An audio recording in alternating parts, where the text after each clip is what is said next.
Hello, everyone, and welcome back to Animation Trend News TV. If you're new here, please like, share, and subscribe, and turn on notifications so you don't miss major updates like this important U.S. story.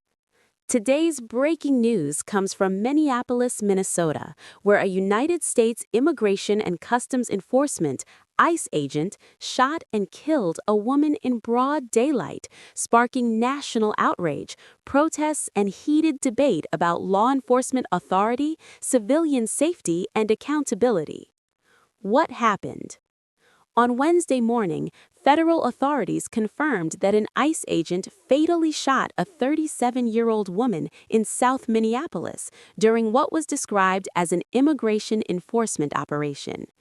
Officials from the U.S. Department of Homeland Security, DHS, say that the agent fired his weapon because the woman allegedly tried to use her car as a weapon against officers, prompting what they termed self-defense.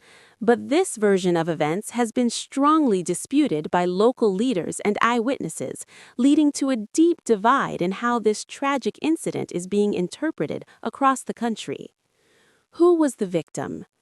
The woman has been identified as Renee Nicole Good, a 37-year-old U.S. citizen, mother of three, originally from Colorado Springs and living in Minneapolis.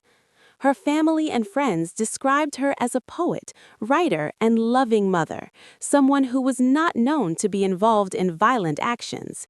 On the day of the incident, she had just dropped off her 6-year-old son at school and was in her vehicle when the confrontation took place. Federal officials claim. According to DHS statements, the ICE operation was part of a larger enforcement effort involving thousands of federal officers in the Twin Cities region. DHS Secretary Kristi Noem and department spokespeople insisted that the woman's vehicle was used in an attempt to strike officers, characterizing the event as an act of domestic terrorism. But President Donald Trump also defended the agent's actions on social media, repeating the claim that the driver had run over an officer, although video circulating online does not clearly show this happening. Contrasting local accounts and video. Local officials have pushed back hard against federal descriptions. Minneapolis Mayor Jacob Frey criticized the justification given by ICE and DHS, calling the narrative bullshit and saying the video footage does not support claims of a clear threat to the agents.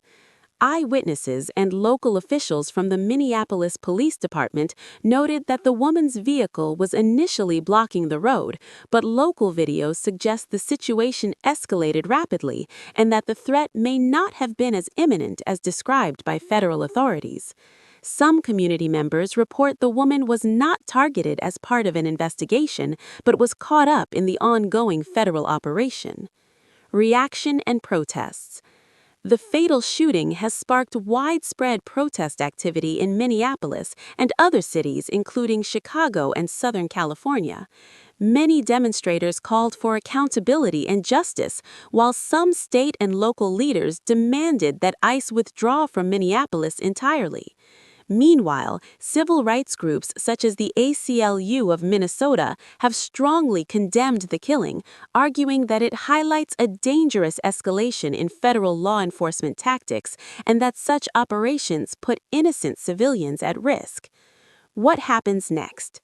The FBI has taken over the investigation into the shooting, and local Minnesota authorities have been partly excluded from accessing evidence, leading to further controversy over transparency and fairness in the inquiry.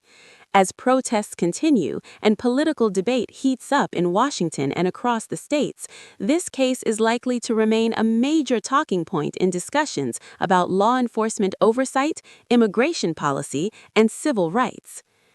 Outro. Engagement. What's your reaction to this shooting?